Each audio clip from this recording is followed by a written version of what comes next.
नमस्कार, स्वागत है आपका। मैं हूं अवनीश विद्यार्थी और आप देख रहे हैं ब्रेकिंग ट्यूब। ऐसे कहते हैं कि सरफरोशी की तमन्ना अब हमारे दिल में है, देखना है जोर कितना बाजुए कातिल में। कुछ ऐसा ही तर्क करके मन में अपने बैठे हुए हैं सुनील कुमार शुक्ला।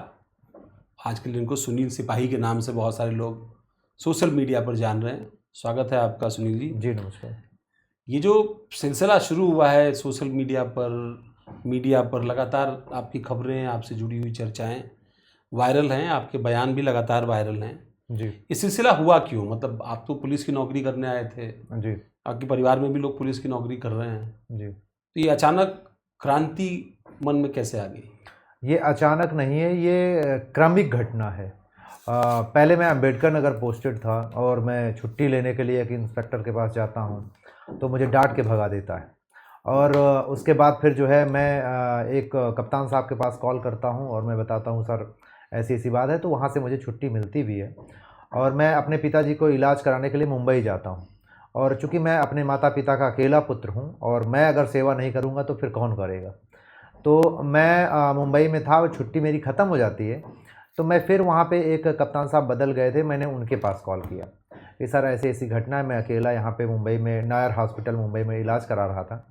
तो मैंने कहा कि सर अगर इस समय अगर छुट्टी अगर नहीं बढ़ाई जाएगी तो सर मैं इलाज नहीं करा पाऊँगा और मैं अकेला ही माता पिता का पुत्र हूँ।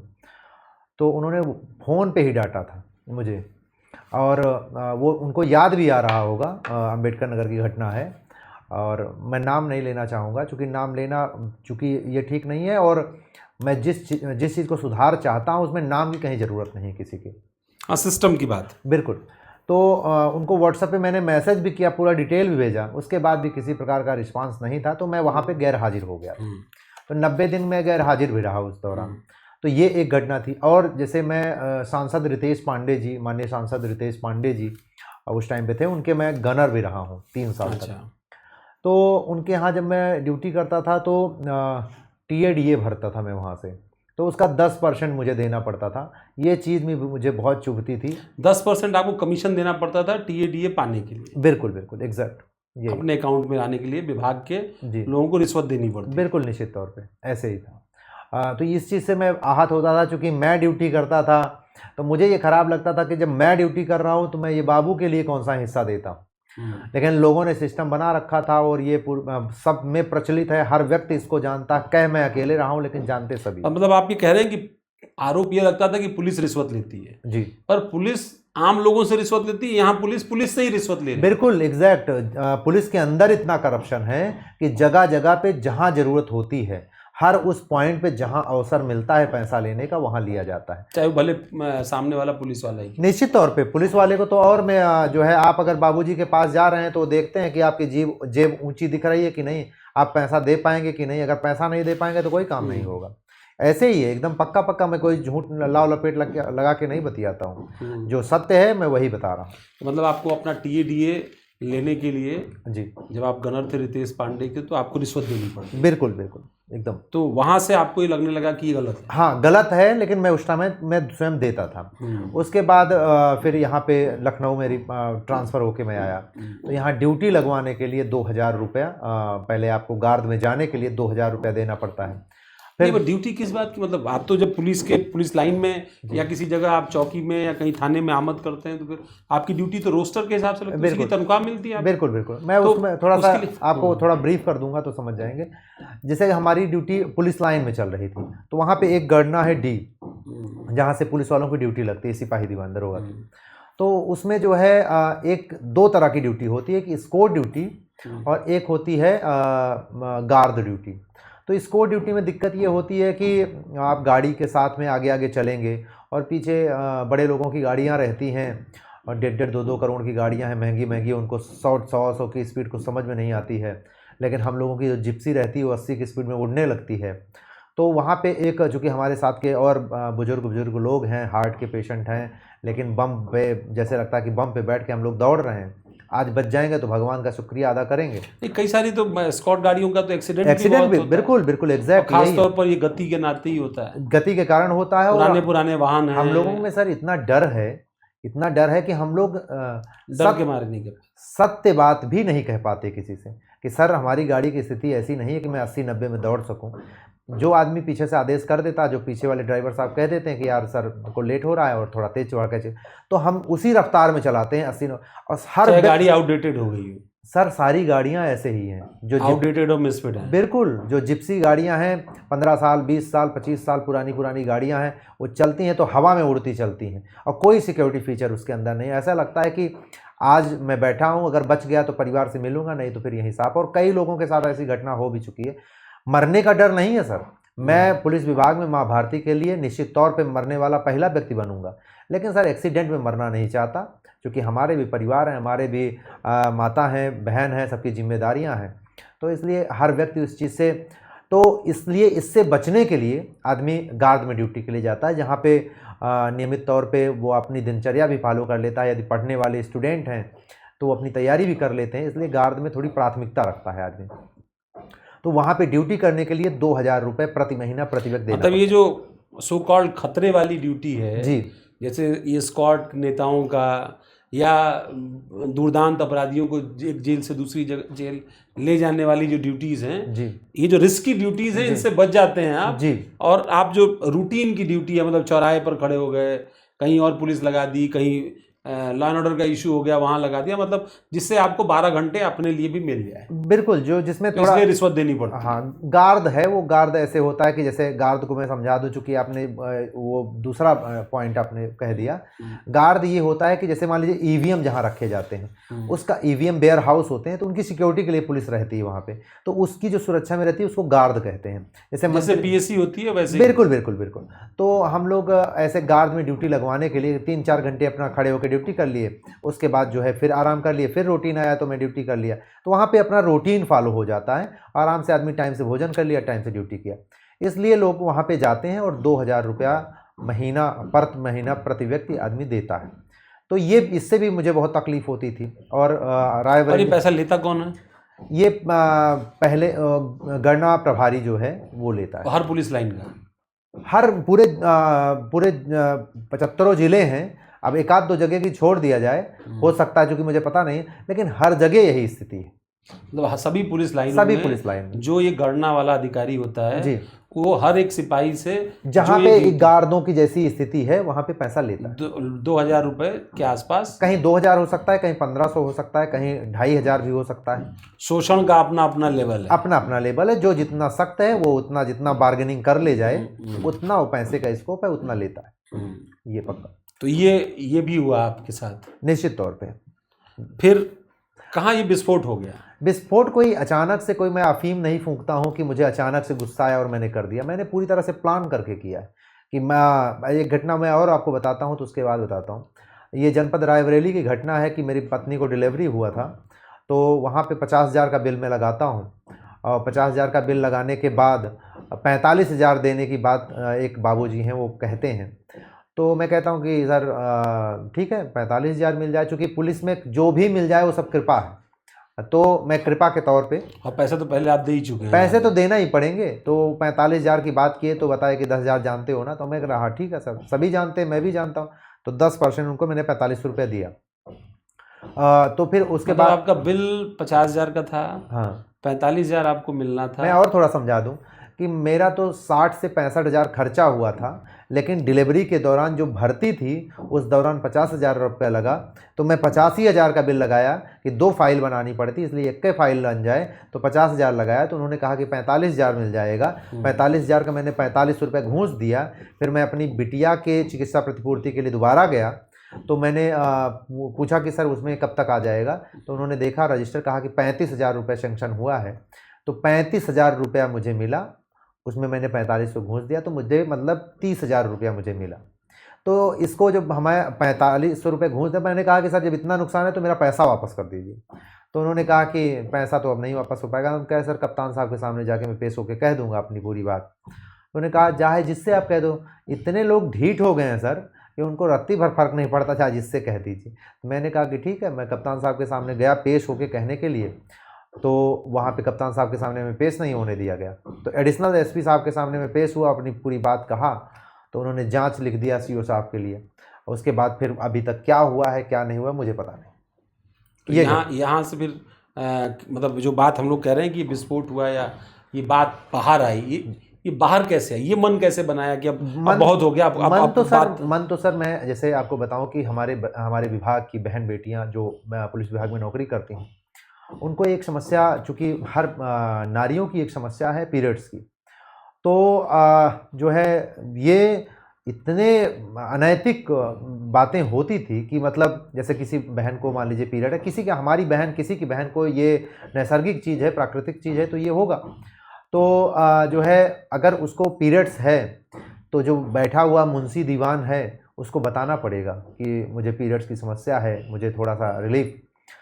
भारतीय संस्कृति में कोई महिला किसी पुरुष से या उसका पति नहीं है तो कहने में बड़ी असहज रहती है, लेकिन हमारे विभाग में ऐसी अनियमितता है कि वो कहने पे होती है। तो मेरे जैसे जो सोच के लोग हैं उनको बहुत अंतरात्मा से पीड़ा होती है, और मुझे उस तरह की पीड़ा, कोई ऐसी बात नहीं है कि मेरी पत्नी थी इसलिए ऐसी बात कह रहा हूँ।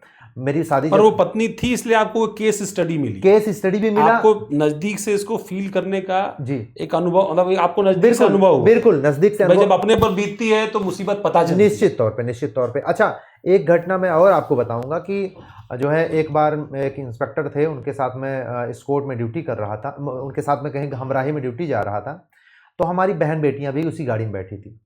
इतने अनैतिक लोग हैं कि वो जो है गाड़ी के अंदर ही गाली गुप्ता देना शुरू कर देते हैं। फ़ोन पे किसी का आ गया या कुछ भी बोलेंगे तो बलगर गालियां देना शुरू कर देंगे। वो ये ध्यान नहीं देते कि बगल में किसी की बहन, मेरी भी बहन, वो अगर सबको मानोगे तो सब बहन ही हैं, अगर आप नहीं मानो तो अपनी बहन को भी ना मानो। तो वो जो है उनके सामने ही गाली, तो मैं उस टाइम टोक भी दिया था कि सर ये ठीक बात नहीं है, आप क्या अपने घर में बैठे रहेंगे तो इस तरह अपने घर में ऐसे बात कर सकते हैं? नहीं कर सकते हैं, तो ये भी किसी की बहन बेटियां हैं, इस तरह नहीं।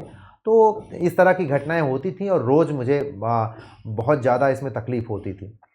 ये सब एक क्रमिक होते होते होते होते फिर ऐसी स्थिति में पहुँचता है कि मैं 2-3 साल से फिर प्लान करने लगा कि अब जो है अब ये इसको मैं सही एग्जीक्यूट करूँगा, कि मतलब कैसे ऐसे हो सकता है कि मैं, जैसे अमिताभ ठाकुर साहब, अमिताभ अग्निहोत्री एक पत्रकार हैं, मैं उनको काफ़ी सुनता था।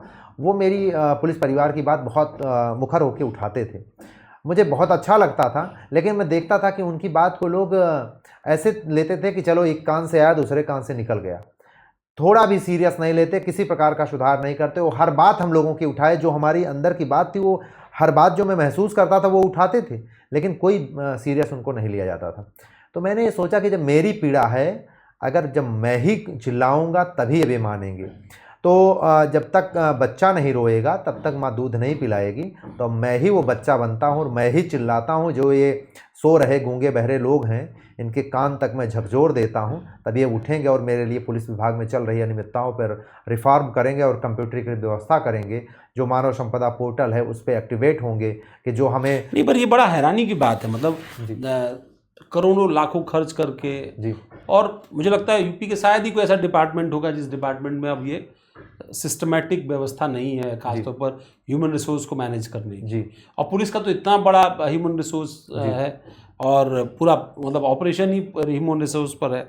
और भी पुलिस को तो अन्य विभागों की तुलना में 2 कदम आगे चलना पड़ेगा, तभी तो हम उनसे हम सुरक्षा दे पाएंगे। अगर हम उनके पीछे पीछे चल रहे हैं तो कौन सी सुरक्षा दे पाएंगे? तो हमें तो टेक्नोलॉजी में उनसे 4 कदम आगे चलना पड़ेगा। लेकिन अन्य विभागों में मानव संपदा पोर्टल काफ़ी अच्छे से एक्टिव, पर ये जानबूझ करके ऐसा किया गया बिल्कुल करप्शन का सिस्टम चलता रहे, जिससे कि ये हो सके कि जो ये गुलाम हैं सिपाही दीवान दरोगा, इनको ठीक ढंग से गुलाम की तरह यूज किया जा सके और इनको जो है कहीं भी दबाया जा सके। इनसे अभी तक तो आपने बहुत बार सुना होगा कि कहीं कुत्ता कोई ढो रहा है, कोई सब्जी ढो रहा है, कोई एक नींबू लाने के लिए जो है गाड़ी चली जा रही है सरकारी, चाहे 5 लीटर तेल फूंक जाए, लेकिन एक नींबू ही आना चाहिए, क्योंकि दूसरे दिन आएगा तो वो एक दिन पुराना हो जाएगा। इतने अंग्रेजियत है, मैंने अपनी आंखों से देखा है। नाम लेना उचित नहीं है, लेकिन जिनको मैं कह रहा हूँ वो समझ रहे होंगे इस सारी चीज़ को।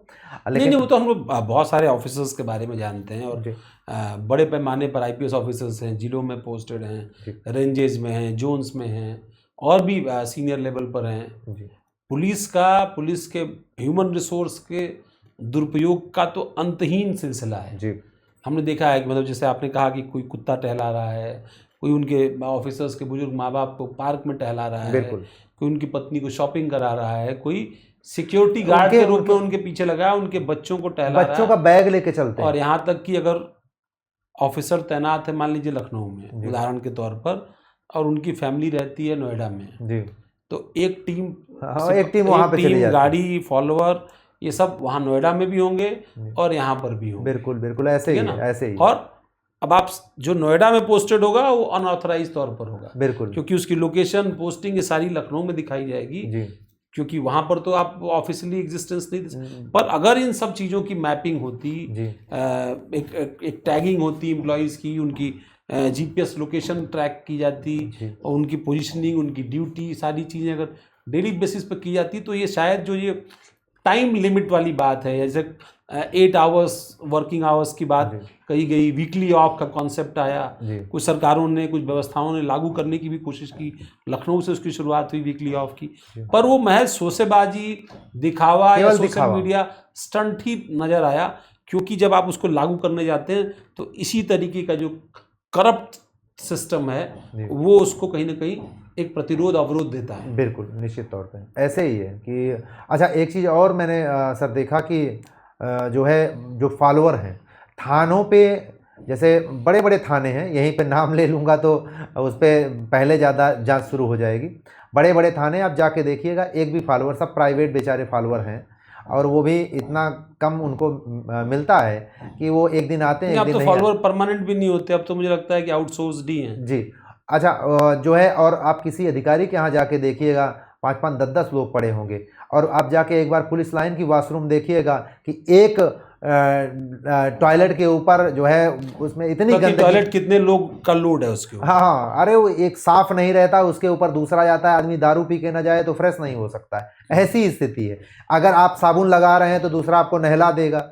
जब आप इस तरह के एनवायरनमेंट में रहेंगे तो आप यूएस की पुलिस के साथ तुलना कर रहे हैं, और आप ये उम्मीद करते हैं कि जब हम चौराहे पे खड़े होंगे तो ऐसे लोगों के साथ बिहेव करेंगे कि जैसे साधु। हाँ, पुलिस के बिहेवियर को लेकर के बड़ी शिकायत आती है कि बड़ा एग्रेशन होता है, खासतौर पर जो पुलिस में मतलब क्लास C-D लेवल पर पोस्टेड लोग हैं, उनके व्यवहार को लेकर के बार बार, और कई बार होता है कि भाई उनको मेडिटेशन कराया जाए, उनकी योगा क्लासेस कराई जाए, उनके मतलब उनको बिहेवियर कोचिंग कराई जाए। ये सब प्रोपोगेंडा है कि ये कराने से क्या। सबसे पहले तो सर मैं दोनों लोगों का मैं बताना चाहूँगा कि कभी आप किसी को भेज के एक बार दिखवाइएगा कि पुलिस लाइन के अंदर दोनों बिस्तर सबके सटे हुए हैं, एक लेटा है, दूसरे बगल में लेटा है, एक की नाक बज रही, दूसरा पूरी रात नहीं सो पा रहा है। जब पूरी रात नहीं सोएगा और सुबह जाके, जब पहले शुरुआत ही ऐसे होगी, कितने गंदे वॉशरूम से, कोई कभी साफ़े नहीं हो रहा है, इतना बुरी तरीके से स्मेल, तो आप क्या उम्मीद करते हैं कि शंकराचार्य जैसी सोच होगी? तो इसी तरह सोच होगी कि आदमी जाएगा और इतना गुस्सा उसको वहीं से शुरू हो जाता है, तो वो तो फ्रस्ट्रेशन दिखेगा ही। पहले, सबसे पहले ठीक ढंग से उनकी रहने की व्यवस्था कराइए। और इतनी ऊंची ऊंची बिल्डिंगें बन गई हैं, उसमें कई लोगों ने मेरे पास फ़ोन करके बताया कि जो है भैया एक बार जो है ख़राब होती है तो 13-13, 14-14 दिन लिफ्ट नहीं बनती है। क्या कोई IPS का अगर ऐसे होता तो 1 घंटे ऐसा हो सकता है कि जो है लिफ्ट 12-12, 13-13 फ्लोर पे जो लोग बुजुर्ग लोग रहते हैं, अब उनको कहीं हार्ट की दिक्कत है, कहीं किसी की, कैसे चढ़ पाएंगे 12-12, 13-13 फ्लोर पे? लेकिन सब चल रहा है।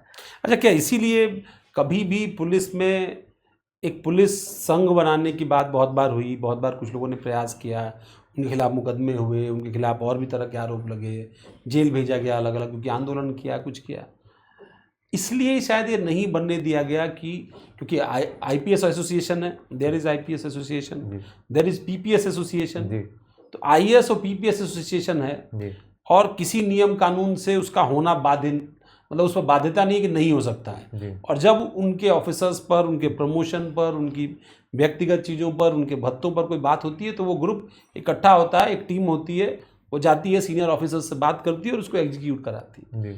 लेकिन जैसे ही जिस पुलिस बल पर ये पूरी व्यवस्था दरअसल टिकी हुई है, और जिस पर एक तरीके से युवा, खासतौर पर जो आम ग्रामीण परिवेश का व्यक्ति है, या परंपरागत तौर पर उसके परिवार में पुलिस या फौज की परंपरा है या पैरामिलिट्री की परंपरा है, तो वो पुलिस को अपनी पहली दूसरी चॉइस मानता है, वो व्यक्ति कहीं ना कहीं चूंकि उसके इंटरेस्ट को इस तरह सर्व नहीं किया जाता, उसकी बातें या कोई एक मंच फोरम नहीं मिलता, जी और शायद इसीलिए लेने भी नहीं देते। जी उसको नियमों में भी ऐसा बांध रखा है कि आप कोई संगठन संघ नहीं बना सकते। पर ये दुश्वारियां भी इसीलिए क्योंकि ये बात पहुंच नहीं पाती। बिल्कुल नहीं आप पहुंच अपनी बात कह नहीं पाओगे, मैं आपकी बात सुनूंगा नहीं, हाँ। और आप कहने जाओगे तो आपको दुत्कार दूंगा। आपके साथ कुछ व्यक्तिगत अनुभव ऐसा हुआ जब आपने कुछ कहने की कोशिश की और आपके साथ दुर्व्यवहार हुआ?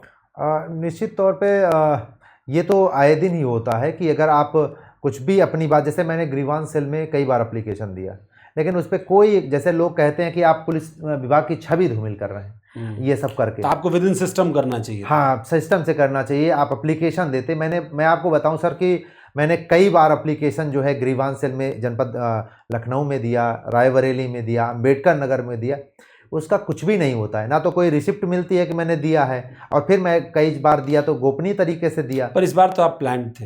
हाँ, इस बार तो प्लान था। तो सब रिसिप्ट भी, निश्चित कॉपी तौर। भी सब रखी होगी आपने, किस चीज़ का? जो आप देते हो? बिल्कुल बिल्कुल बिल्कुल। हालांकि गोपनीय तरीके से देता था, तो गोपनीय तरीके से वो है कि मैंने दिया नाम किसी का, और जो है कभी कभी गोपनीय से लिख के दे दिया, तो ऐसे टाइप का दिया है, तो निश्चित तौर पे दिया है, लेकिन उस पर कभी कोई काम हुआ नहीं। और ये सत्य, बहुत लोगों ने एप्लीकेशन दिया है, उनका क्या होता है। हाँ, मैं जानता था कि मैं जब चिल्लाऊंगा लोगों का ध्यान आकृष्ट होगा, तो ये ऐसे लोग हैं कि बिना चिल्लाने से सुनते नहीं, तो मैं चिल्लाने का प्लान किया, और मुझे लगता है कि अब सुधार भी होना शुरू हो गया है। अब जाके देखिएगा कि ज़्यादा अब बाबुओं के पास ऐसा दहशत हो गया है कि वो उनसे कह दीजिए पैसा निकालिए तो कहते हैं पैसा अंदर रख लो, उसके बाद बात करेंगे। तो ये इसका इम्पैक्ट है। मुझे लगता है कि ये लोग निगेटिव वे में ले रहे हैं, वैसे ये सकारात्मक है जो मैंने किया है।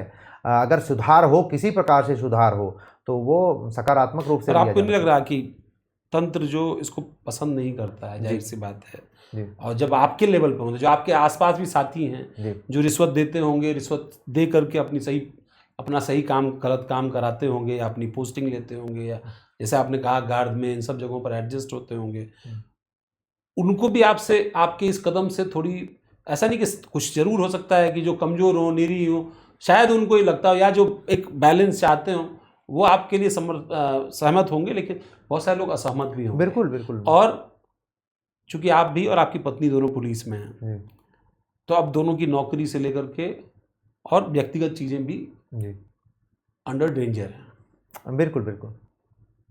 क्या मन में चल रहा है इसको लेकर? मैं आपको बताऊं सर, मैं बहुत थोड़ा दूसरे हिसाब का सोचता हूं। मुझे रत्ती भर फर्क नहीं पड़ता है। मुझे सस्पेंड किया गया तो मुझे थोड़ी सी भी ऐसे, जैसे थोड़ा सा भी तनिक तकलीफ जैसे मुझे रत्ती भर नहीं हुआ। बस इतना जो है वो हुआ कि बताइए, मैं तो उम्मीद कर रहा था कि मुझे लोग सम्मान करेंगे, कि मैं ऐसे भ्रष्टाचारियों के, जो लोग हमेशा, हमारे यहाँ एक पुलिस सम्मेलन होता है, उसमें लोग कहते हैं कि कोई ऐसी चीज़ है तो बताइए, लेकिन वो उसमें पहले ही आने से पहले बता दिया जाता है कुछ बोलना नहीं है, आप शांति से बैठे रहना, वो सारी चीज़ें वैसी होनी है, फॉर्मेलिटी के तौर पे एक फ़ोटो हो जाएगा और पुलिस सम्मेलन हो गया।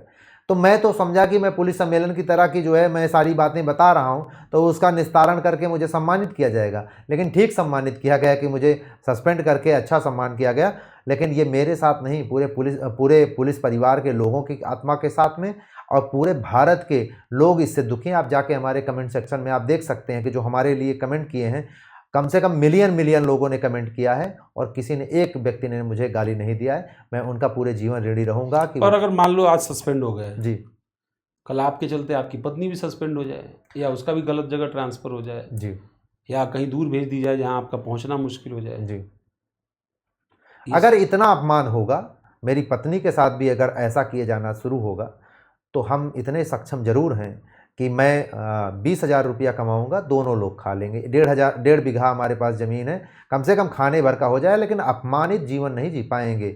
अगर इस विभाग में भी मैं वापसी तभी करूँगा जब एक सम्मानित जीवन मुझे मिलेगा, और सम्मान के साथ। अगर सत्य बोलना अपमानित होना है तो मैं सत्य बोलूँगा, और अगर इस तरह से अपमानित किया जाएगा तो मुझे नौकरी करने की रत्ती भर ज़रूरत नहीं, और मैं कुछ भी और कर लूँगा।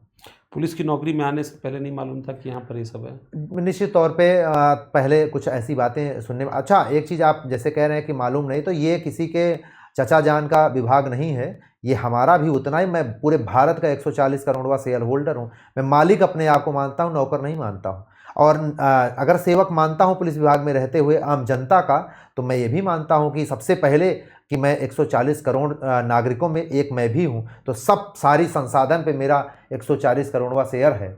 तो अगर मान लीजिए किसी प्रकार की अनियमितता है, समस्या है, तो उसको दूर करना पड़ेगा। ये नहीं कि आपके मन चाहे हिसाब से सारी चीज़ें होंगी। और अगर कहीं दिक्कत है, रिफॉर्म की ज़रूरत है, रिफॉर्म किया जाएगा। क्या करते हैं? क्या कहीं पहरा करते हैं कि कहीं पिकेट पे जाते हैं, कहीं गश्त लगाते हैं? केवल आपका काम सुपरविजन का है, मैनेजमेंट का है, तो मैनेजमेंट करिए ना। क्या कैसा सर, फ़ोन है, फ़ोन पे अपडेट आते हैं, 15 दिन पे 20 दिन पे अपडेट किए जाते हैं। पुलिस विभाग में जो चीज़ बन गया एक बार, वही तरीका हमेशा दौड़ता रहेगा कि रिफॉर्म होगा उसमें। और इतना पुराना नियम कानून, उसको अब रिफॉर्म की ज़रूरत है। वो एकदम से बूढ़ा हो चुका है। यूपी में तो कह रहे हैं कि बहुत सारा रिफॉर्म किया भाई, कमिश्नरेट सिस्टम लागू कर दिया और भी कई तरह के उससे हमारा इम्पैक्ट पड़ा। उससे सर हमारा क्या फ़ायदा है कि कमिश्नरेट सिस्टम कर दिए, तो उससे हमारे यहाँ भ्रष्टाचार खत्म हो गया, कि हम लोगों की छुट्टी का कोई अच्छा शेड्यूल हो गया, कि टीएडीए में हमको घूस नहीं देना पड़ रहा है। क्या सुधरा है? मैं कैसे मानूं कि क्या सुधार हुआ? हाँ, उनका कुछ सुधरा होगा, वो अपना जानते होंगे। मेरा कुछ नहीं सुधरा है। मेरा सुधारने का मतलब है, मैं तो चाहता हूँ मानव संपदा पोर्टल पे सारी चीज़ें ऑनलाइन की जाएँ, कि हमें छुट्टी लेने के लिए किसी के सामने गिड़गिड़ाना ना पड़े। और हमें टीएडीए, चिकित्सा प्रतिपूर्ति, जो भी समस्याएं हैं, मैं ऑनलाइन देना चाहता हूं। मैं ड्यूटी करने के बाद इनके पीछे दौड़ना नहीं पसंद करूंगा। मैं रहूं ना रहूं इस विभाग में, लेकिन मैं चाहता हूं कि मेरे पुलिस परिवार के लोगों के साथ इंसाफ हो। पर जो लोग इसमें आने की तैयारी कर रहे हैं, आपको पता है कि लाखों की संख्या में ऐसे बच्चे हैं जी, जो सुबह 3 बजे 4 बजे, आप भी करते रहे हो जी, नौकरी पाने के लिए, तो निश्चित तौर पे, शारीरिक श्रम, मानसिक श्रम, बिल्कुल सब करना पड़ा होगा। बिल्कुल। नौकरी की तो रिश्वत नहीं देनी पड़ी नहीं आपको? नहीं नहीं नहीं, बिल्कुल नहीं, बिल्कुल नहीं। उस टाइम हाँ, ये अच्छा रहा कि मैं एक भी चाय नहीं पिलाया था उस टाइम। वो थे, क्या नाम था उनका, अब्दुल कलाम साहब दीवान जी थे। उनसे एक मेरी, उनका नाम देखा तो, चूँकि अब्दुल कलाम साहब के, हम क्या सभी पूरे भारतीय जो है उनके फ़ैन हैं और उनको पसंद करते हैं, तो मैं उनका नाम देखा तो पहली तो एक छवि उन्हीं की बन जाती है। तो उनसे मैंने पुलिस वेरिफिकेशन के लिए मिला था, तो उन्होंने एक भी पैसा नहीं लिया था। जबकि मुझे लगता था कि कुछ दे देंगे तो काम हो जाएगा, जो जैसा जल्दी हो जाएगा, जैसा लोग बताते थे। तो लेकिन उन्होंने लिया नहीं, तो हमें एक हमारे दिमाग में जो छवि बनी थी कि सब ऐसे नहीं है, कि वो, मैं तो आज भी कह रहा हूँ कि आईपीएस अधिकारी में भी जो है 85% लोग ईमानदार, 15% लोगों ने जो ग्लैमर को ही अपना जीवन मान लिया है माँ भारती का, चाहे जितना विनाश हो जाए, चाहे जो कुछ भी हो जाए, उनको रत्ती भर फर्क नहीं पड़ता। लेकिन हमारे जैसे जो भारत के लोग हैं, जो माँ भारती को अपनी माँ मानते हैं और उनसे प्रेम करते हैं, तो ऐसे खड़े होंगे उनके साथ। जो उनके आंचल पे दाग धब्बे भ्रष्टाचार के लगे हैं, उनको निश्चित तौर पे मिटाने का प्रयास करेंगे, और उसी काम में मैं लगा हुआ हूँ। नहीं, पर एक चीज़ और देखने को मिलती है और उसमें भी बड़ा विरोधाभास दिखाई पड़ता है, जैसे सोशल मीडिया को यूज़ करने को लेकर के। जी अब अगर कोई सिपाही या महिला सिपाही, आपको याद होगा टिकटॉक आता था बीच में, जी कुछ इंस्टाग्राम रील्स वगैरह, कुछ महिला सिपाही उनकी वीडियोस वगैरह आते थे ड्यूटी पर, या कहीं किसी स्कूल के बाहर, किसी पार्क के बाहर ड्यूटी दे रही हैं, तो 2 महिला सिपाही हैं तो एक दूसरे का वीडियो बना दिया, कुछ डांस वांस कर लिया, या कुछ 4-5 अपना मिल करके कुछ क्रिएटिव कर लिया। उनके लिए नियमावली बड़ी सख्त है, उनको सस्पेंड कर दिया जाता है, उनको उनके खिलाफ विभागीय कार्रवाई हो जाती है। पर ये सो कॉल्ड आईपीएस ऑफिसर्स पर नहीं लागू होता जी। और वो आईपीएस ऑफिसर्स या पीपीएस ऑफिसर्स सिंघम बनते हैं, हथियारों का प्रदर्शन करते हैं, बॉडी बिल्डिंग का प्रदर्शन, रॉबिन हुड बनते हैं। रॉबिन हुड ऐसा महसूस होता है कि जैसे राजा हों, कृपा कर दे रहे हैं जनता के ऊपर, कि चलो तुम्हारे साथ न्याय हो गया मेरी कृपा से। महंगी क्या महंगी हो गाड़ियों से घूमते। आप हो क्या? आप नौकर हो किनके? वही जो भारत की, उत्तर प्रदेश की महान जनता है, उसके आप नौकर हो। नौकर की तरह आप अपने आप को ट्रीट करो, तब समझ में आता है। लेकिन आप ऐसा फील कराते हो कि आप राजा हो, आपने कृपा कर दिया है कि उनका कल्याण हो गया। आप उन्होंने अपने सहूलियत के लिए आपको बनाया है, ये आपको समझना पड़ेगा। आप ऐसा न समझिए कि आप उनके बॉस हो, उनके राजा हो, वो आप कृपा करोगे तो वो चलेंगे। आपको उन्होंने अपनी सुविधा के लिए बनाया है कि ये काम आपको दे रहा हूँ, ये काम आपको करिएगा, ये समझना पड़ेगा। तब आपके और जो पब्लिक के लोग हैं उनके बीच में मित्रवत व्यवहार होगा। आप राजा फील कराएंगे, आप अपने पद का दुरुपयोग करेंगे, तो ये चलेगा नहीं। ये लोग खड़े होंगे, हमारे जैसे लोग खड़े। स्पेशली सोशल मीडिया की मैं बात कर रहा हूँ। हाँ, आप सोशल मीडिया पर एक्टिव हैं जी, आप बोल रहे हैं जी, जाहिर सी बात है कि सारा डिसिप्लिनरी एक्शन के लिहाज से आपके खिलाफ ये केस बनेगा जी। पर बहुत सारे आईपीएस ऑफिसर भी पॉडकास्ट दे रहे हैं जी, बहुत सारे इंटरव्यू दे भी रहे हैं, बहुत इंटरव्यू ले भी रहे हैं। बिल्कुल बिल्कुल। और नौकरी के बाद तो वो बातें कह जाते हैं जो नौकरी में रहते हुए और शायद करते तो किसी का भला हो जाता है। भला हो जाता। और नौकरी के बाद बताते हैं कि हमारे समय ये हो गया, वो हो गया था, और झूठी झूठी कहानियां भी बहुत सारे लोग सुनाते हैं। हाँ, वो बहुत बुद्धिजीवी लोग हैं, एक 10-10 मिनट में एक नई नई कहानियाँ बना देते हैं कि हम तो, वो तो जब उनका इंटरव्यू आप सुनेंगे तो वो 1.5 करोड़ का पैकेज छोड़ के इसलिए आए हैं कि किसानों का, गरीबों का, उनका सबका वो ध्यान रखने के लिए आए हैं। कुछ लोग अच्छा करते भी होंगे, लेकिन लोगों की संख्या कैसे कुछ आईपीएस ऑफिसर्स के नाम बताएंगे जिनसे आप मिले और आपको अच्छा भी अनुभव हुआ? हाँ, मैंने जो है कुछ लोगों का सुना है, जैसे एक केशव कुमार सर जो है अंबेडकर नगर में रहे, उनके बारे में मैंने मेरे समय पे वो नहीं थे, लेकिन चूंकि अंबेडकर नगर में बहुत सारे पुलिस वाले हमसे परिचित हैं, तो वो वहाँ के लोग कहते थे कि यार वो सर जो है इतने अच्छे हैं कि आप अगर उनके समय पे यहाँ पे रहते तो आपकी विचारधारा काफ़ी उनसे मैच करती और आपको बहुत अच्छा फील होता।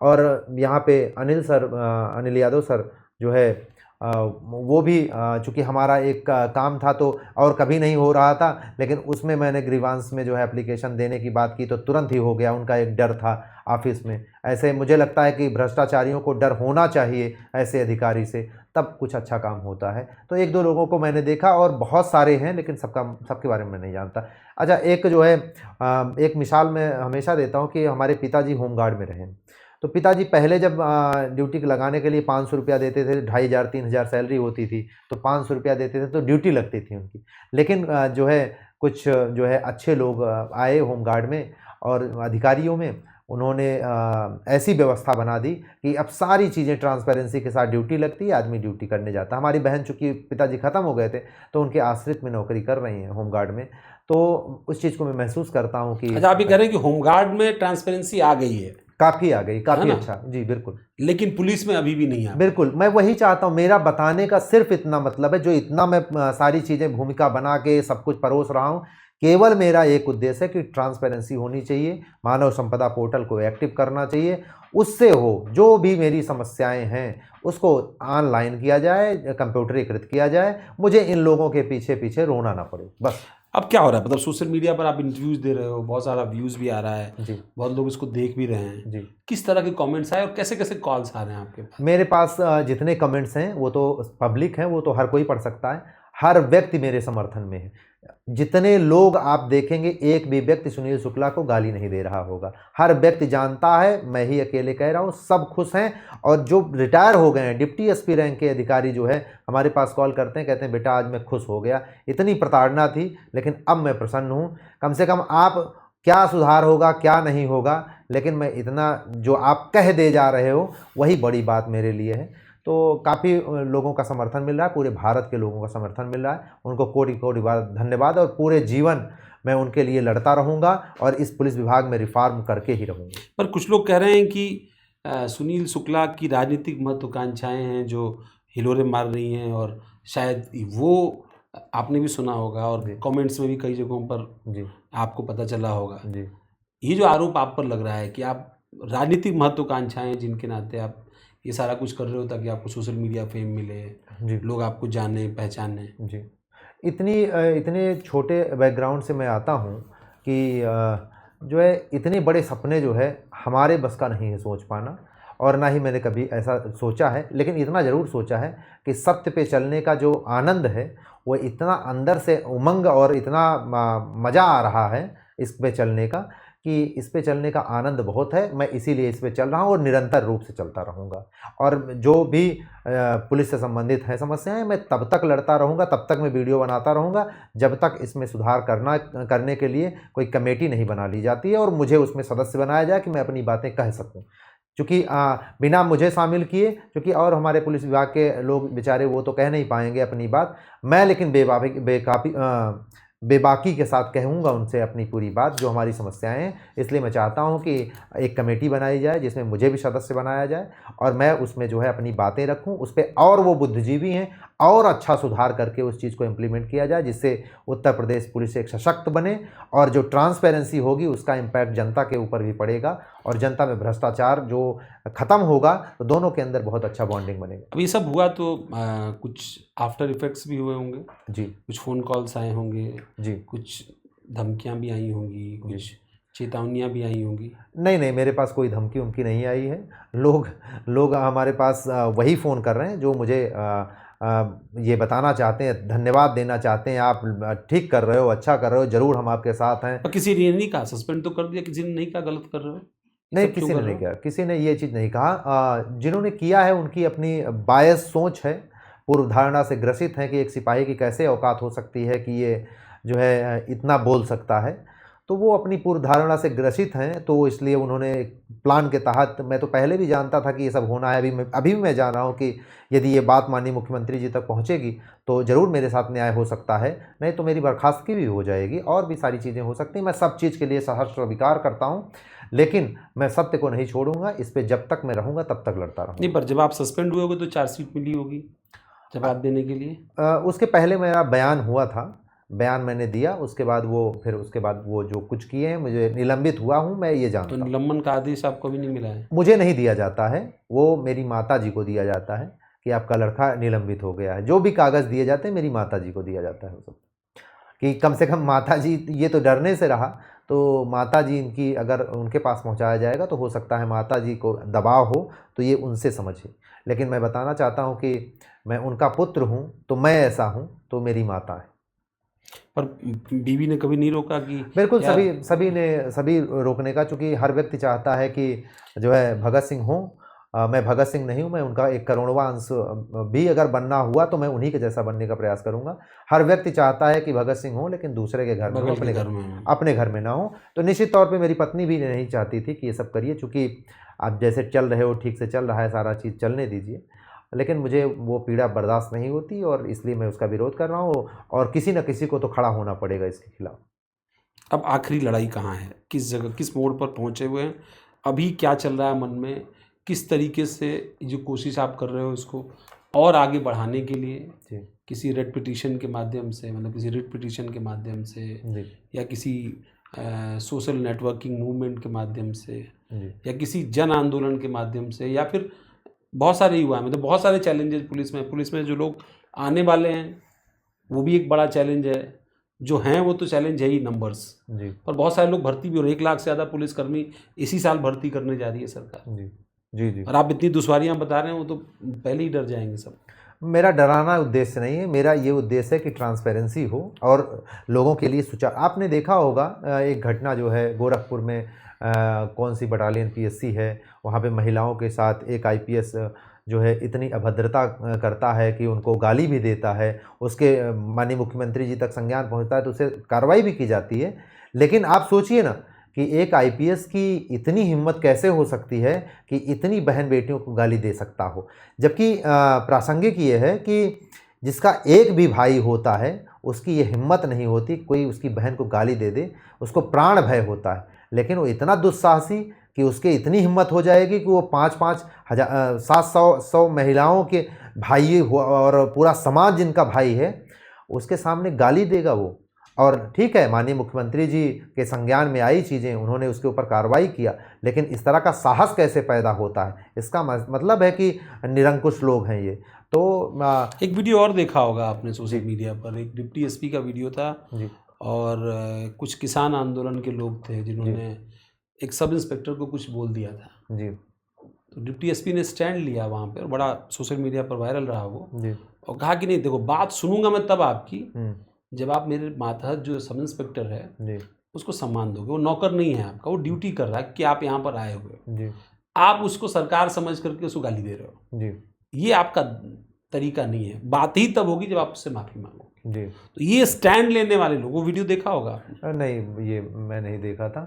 मैं चूँकि अपने ही प्लान में थोड़ा सा ज़्यादा बिजी रहता हूँ, दूसरे वीडियोस कम देखता हूँ। थोड़ा जो लोग मुझे भेज देते हैं कि मेरे लायक का रहता है तो मैं उसको देखता हूँ, नहीं तो इस समय तो मैं ज़्यादातर फ़ोन भी नहीं देख पाता हूँ, केवल लोगों से बात करना और ये कम देखता कई हूँ। और भी पुलिसकर्मी और जो अभी सर्विसेज में हैं वो भी सोशल मीडिया पर एक्टिव हैं, अलग अलग तरीके से जी पुलिस परिवार की समस्याओं को, या किसी के साथ कैजुअलिटी हो जाए तो व्हाट्सएप ग्रुप बना करके जी आर्थिक रूप से उनके लिए पैसे वैसे इकट्ठा करना, जी पुलिस के लोगों को एकजुट करके, प्राइवेट लोगों को एकजुट कर करके जी। इस तरह की भी कोशिश करते हैं। उनको किस तरीके से देखते हैं आप? ठीक है, अगर मान लीजिए जैसे मैं आपको बताऊं कि अगर मान लीजिए मैं ही हूं, हमारे 10-20 कलीग हैं और हमारे सहपाठी हैं, हमारे साथ ट्रेनिंग किए हैं। अगर मान लीजिए मैं विपरीत परिस्थिति में हूँ, अगर 10-20 लोग मिल के अगर मुझे 1,000-500 रुपये की मदद करके अगर मुझे इलाज के दौरान मदद कर दे रहे हैं, बाद में मैं भी इसी तरह का स्टैंड उनके साथ ले रहा हूँ, तो ये तो केवल एक सहयोग की भावना है, इसमें कोई किसी प्रकार की कोई बहुत गलत बात नहीं है। अच्छा, एक चीज़ मैं और आपको बताना चाहूँगा, इसमें भी सुधार होना चाहिए इस बात के लिए कि जैसे कोई आदमी बीमार हो जाता है घर पे, तो उसका सबसे पहले वेतन रोक दिया जाता है। मैं समझता हूँ कि उस टाइम उसको सबसे ज़्यादा वेतन की ज़रूरत होती है, चूँकि एक ही उसके अर्निंग का स्रोत है वो नौकरी, और आपके लिए वो 20-25 साल से नौकरी कर रहा है। तो अगर मान लीजिए बीमार हो गया है तो उस टाइम तो उसका वेतन नहीं रोका जाना चाहिए, उस टाइम उसको बराबर वेतन जाना चाहिए। बाद में वो सारी चीज़ें उसका, चूँकि मेडिकल रिम्बर्समेंट होता ही है तो वो बाद में होता रहेगा जो प्रोसेस, लेकिन उस टाइम उसको सबसे ज़्यादा ज़रूरत वेतन की होती, लेकिन सौतेला व्यवहार अपनाया जाता है, उसका सबसे पहले मतलब वो बात आईपीएस पीपीएस के साथ नहीं होती, जी। पर पुलिस में सब इंस्पेक्टर और सिपाही के साथ होती मैं है। सर उनके बारे में नहीं जानता हूँ, मैं अपने बारे में उनकी जानता हूँ। सैलरी तो किसी कीमत पर नहीं रुकती। हाँ, वो उसमें हम जानते नहीं कि वो सैलरी उनका कैसे आता है, लेकिन मैं इतना जानता हूँ कि मेरे साथ सिपाही दीवान दरोगा जो हैं उनका वेतन तुरंत रोक दिया जाता है। मुझे लगता है कि इतनी विपरीत परिस्थिति में इस तरह का सौतेला व्यवहार ठीक नहीं है, इसको कम से कम सुधार करना चाहिए। ये आज आपने सुना होगा 2-3 दिन पहले एक सोशल मीडिया बूम आया कॉकरोच पार्टी करके, और बहुत सारे लोग जी कॉकरोच, मैं कॉकरोच पार्टी बनने लगे। वो सीजीआई ने जी एक कमेंट कर दिया कि जो यूथ है वो उसको, खास तौर पर उसमें कई एक लोगों को जो सोशल मीडिया पर एक्टिव हैं उनको कॉकरोच कह दिया। उन्होंने कहा कि अनएम्प्लॉयड हैं, कुछ कर नहीं सकते और इस तरीके की बात, और वो बात एक मूवमेंट बन गई। जी। आप उसको कैसे देखते हैं? मैं जो है कॉकरोच पार्टी का जो है अभी मैंने देखा नहीं कि क्या क्या चल रहा है। हाँ, ज़रूर उसमें कुछ हमारे पास वो शॉर्ट दिखे थे, रील्स वगैरह दिखी थी, लेकिन मैं उसकी बहुत गहराई में क्या आइडियोलॉजी से वो सारी चीज़ें चल रही हैं, जब तक आइडियोलॉजी ना पढ़ लिया। सीजीआई का ये बयान सुना है कि नहीं सुना है? मैंने नहीं सुना। कॉकरोच वाला बयान नहीं सुना है? जी नहीं। मैंने जो है चूँकि जब तक किसी चीज़ की आइडियोलॉजी ना देख लिया जाए, ठीक है पॉपुलैरिटी तो ठीक है जो कुछ भी है, लेकिन जब तक उनकी आइडियोलॉजी ना देख लिया जाए कि क्या क्या वो सोचते हैं, अगर अच्छी सोच रख रहे हैं तो अच्छी बात है, और अगर नहीं अच्छी है तो। सीजीआई का बयान सुना था कि नहीं? नहीं सुना। चीफ जस्टिस ऑफ इंडिया ने जो जी। कॉकरोच कहा था, ये बयान सुना था कि नहीं? जी नहीं। चलिए, बहुत बहुत धन्यवाद सुनील शुक्ला जी, आप इस पूरी चर्चा में मेरे साथ रहे, और हम भी उम्मीद करते हैं कि जिन मुद्दों को आप उठा रहे हैं वो मुद्दे जनता तक पहुँचे। लोगों का समर्थन आपको मिल ही रहा है, सरकार और सिस्टम का समर्थन आपको मिले, क्योंकि अगर सरकार और सिस्टम का समर्थन आपको मिलेगा तभी वो समस्याएं एड्रेस हो पाएंगी, और मुझे लगता है तभी जो कोशिश आप कर रहे हैं वो दरअसल मूर्त रूप ले पाएगी, साकार हो पाएगी, और शायद जो बड़े पैमाने पर पुलिस में अवसाद झेल रहे ऐसे पुलिसकर्मी हैं, डिप्रेशन में चले जाते हैं, चैलेंजेज उनके सामने हेल्थ को लेकर के है, चाहे वो ओबेसिटी को लेकर के हो, ब्लड प्रेशर, शुगर, इस तरह की बीमारियां तो आम हैं, पर इन तमाम चैलेंजेस से शायद उबर पाएँ अगर उनकी दिनचर्या सही हो, ह्यूमन रिसोर्स मैनेजमेंट सही हो, और जो बात ख़ास तौर पर आप उठा रहे हो, ये मुद्दे भी सरकार उसी तरीके से, उसी मजबूती के साथ समझे जैसे सीनियर ऑफिसर्स के मुद्दे एड्रेस किए जाते हैं, दूसरे विभाग के लोगों के मुद्दे एड्रेस किया जा सकते हैं। लॉ एंड ऑर्डर एक बड़ा मुद्दा है, और लॉ एंड ऑर्डर के ही बिहाफ पर आप परसेप्शन बना पाते हैं एक आइडियल स्टेट का। और उत्तर प्रदेश में तो बार बार लॉ एंड ऑर्डर को और जीरो टॉलरेंस की बात, करप्शन के खिलाफ जीरो टॉलरेंस की बात होती है। अगर सिस्टम के इस लेवल पर इस तरीके का भ्रष्टाचार इस रूप में व्याप्त होगा तो ये कहीं ना कहीं तंत्र के लिए भी बड़ी चुनौती है। आपकी इस पूरे मुद्दे पर क्या राय है, मुझे जरूर बताइएगा। सोशल मीडिया पर आपको ये पॉडकास्ट कैसा लगा? इस पॉडकास्ट के दौरान जो मुद्दे हमने उठाने की कोशिश की पुलिस रिफॉर्म से जुड़े हुए, खास तौर पर सिपाही, दरोगा, इंस्पेक्टर, इनके लेवल पर जो चैलेंजेस स्टेट पुलिस के पास आ रहे हैं, उन चैलेंजेस को एड्रेस करने को लेकर के, या जो नए पुलिसकर्मी पुलिस बल में आने वाले हैं उनके सामने अगर ये चैलेंजेस आएंगे तो वो उसको कैसे झेल पाएंगे, कैसे देख पाएंगे, आपकी क्या राय है मुझे जरूर बताइए। बहुत बहुत धन्यवाद, नमस्कार।